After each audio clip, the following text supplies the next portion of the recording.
Hi everyone, welcome to our podcast. On today's episode, me and my good friend Olivia, hi. are going to explore modern adaptations of fairy tales and see how they reshaped traditional narratives that we're familiar with. So today we're going to dive into a more recent adaptation of the very famous and well-known story of Snow White. It's the 2012 live-action Snow White and the Huntsman.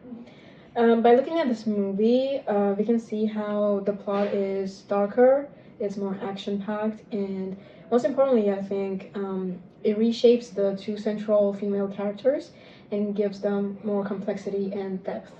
Something I noticed that really made me pause and think was Queen Ravina, I think was her name. Isn't just the same old jealous stepmother that was in the original tale. They give her a very, well done backstory that was really interesting to watch. Yeah, exactly. That was really interesting and stood out to me as well.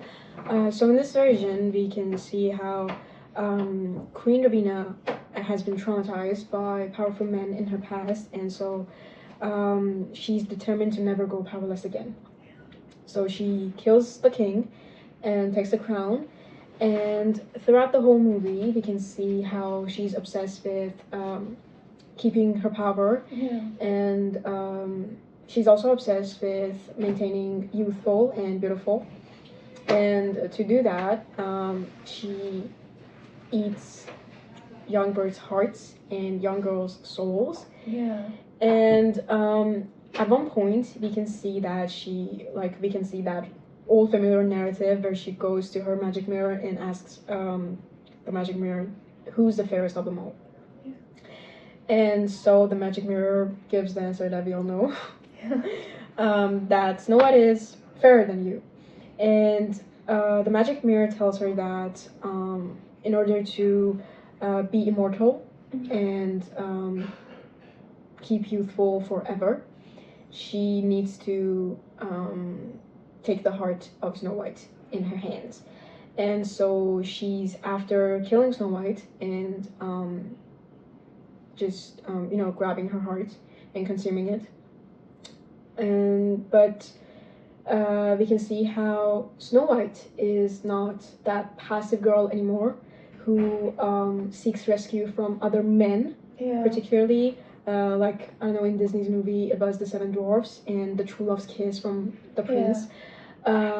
She runs away, she forms her own army, which I think is very impressive, and kind of breaks that damage and distress image. Exactly, the ideals for women to be passive. And I think that's really impressive.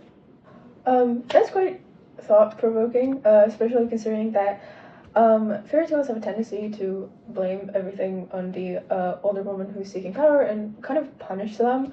Like, we saw it in Little Mermaid with Ursula and Rapunzel with her stepmother. And there's always especially in Disney fairy tales, this older woman who's looking for power, and everything is kind of blamed on her instead of many other people who could have had a hand in shaping the story and making it go the way it did.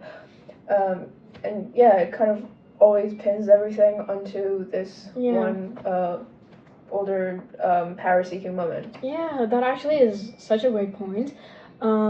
It connects directly to a feminist theory that kind of helped me shape my entire paper. So when I was researching for my paper on the various adaptations of Snow White, I came across an article, or I don't know, is it a book? I don't know. The Mad Woman in the Attic. So it argues that the patriarchal storytelling narratives always divide female characters into two roles. Either they're an angel or a monster. Yeah. And so here, Snow White is definitely the angel, the passive, obedient, innocent, pure girl. Yeah. The absolute ideal feminine character that a patriarchy seeks for. And the older, ambitious women who seek power are viewed as monstrous villains. and they are ultimately punished for questioning the patriarchy system and how they only define women by their beauty and youth. And so in this story as well, we can see how in the end Queen Ravina dies and therefore is punished, and her punishment is kind of seen as justice. But at the meanwhile, it kind of contributes to breaking that traditional beliefs and ideals that were put on women to if you want to be accepted in society, you have to be obedient, you have to be passive, you don't have to disobey, you have to be innocent, pure. Exactly. You don't have to have a say in anything. You don't have to have a voice of your own. You don't you shouldn't speak your mind. And so in my opinion, this movie is kind of like a great start for capturing feminist ideals and notions, and taking patriarchy accountable. So, for example, we can see how in this tale, in contrast to the all the other versions of the tale that we've seen, for example, the Grimms or the Disneys, there are actually male characters. There is the king, and there are two the dwarfs, obviously. Yeah, but in all the other adaptations, we don't see the male characters that often. They are almost entirely absent in the whole plot. There is only this angel and this monster fighting each other, right? Especially the king. Exactly. So the king is only mentioned as the man who remarries, right? Yeah. But here, we see how Queen Ravina's actions are justified by her past traumas with powerful men, and I think that's a good start for breaking that cycle. Yeah. Also, there's this one moment in the movie where I think Snow White kills Queen Ravina, and one line, I believe it was, "You can never have my heart." Yeah. That really stuck with me. That was a very nice moment that was added to the movie. Yes, that was kind of I don't know. I got goosebumps from that kind of.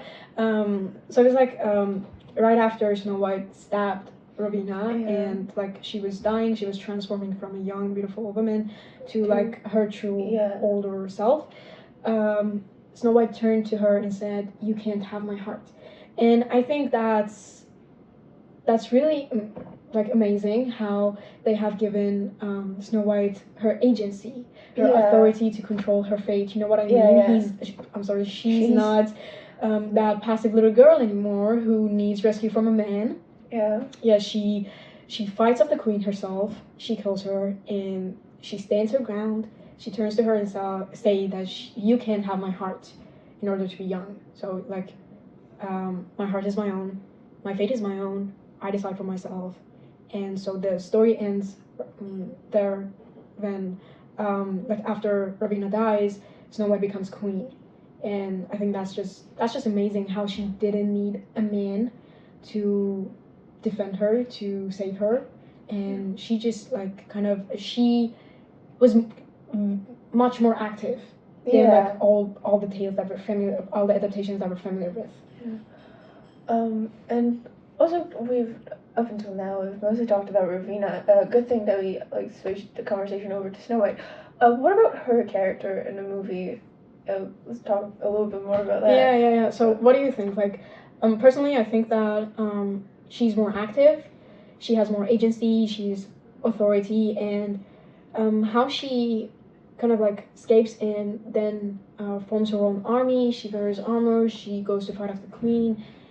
I think those are some new and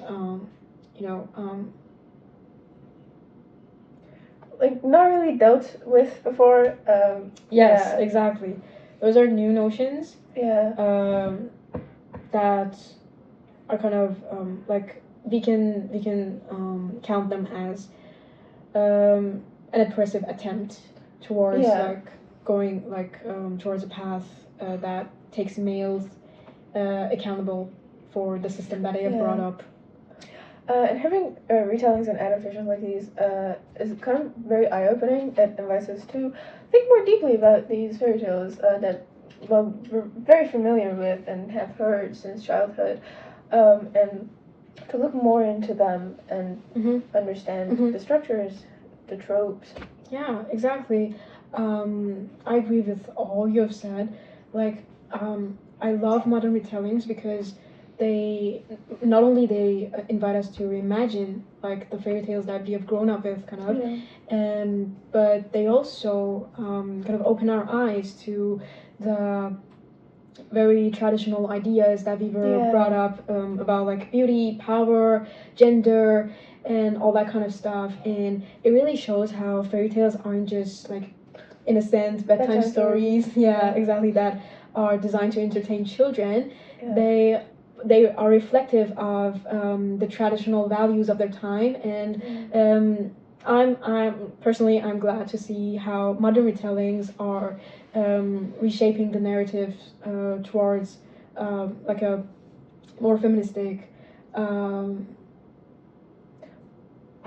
culture, more feministic culture where men are not entirely absent or innocent. They are held accountable, and the whole patriarchal system is accountable for how these like female rivalry